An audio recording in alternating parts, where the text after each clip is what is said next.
जी अस्सलाम वालेकुम, क्या हाल है दोस्तों? ठीक ठाक हो? उम्मीद करना तुम ठीक ठाक हो गए। मेरे दोस्त सारे नवे आना चैनल से मेरे चैनल को सब्सक्राइब कर लो और वीडियो में लाइक करो। तो वीडियो मुकम्मल देखनी है, मुकम्मल देख के तो सू मेरा कमेंट भी दसना है। तो वीडियो ही तुसा नहीं बनाई है, कमेंट भी दसना जी। बारिश हो रही है अज,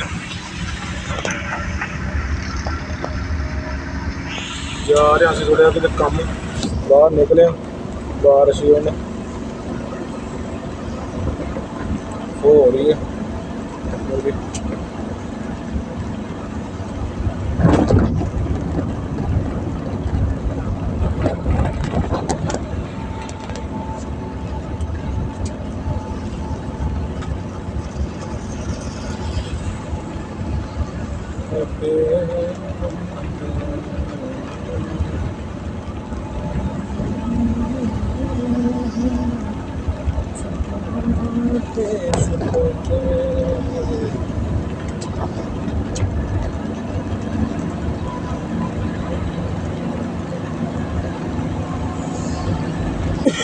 अल्लाह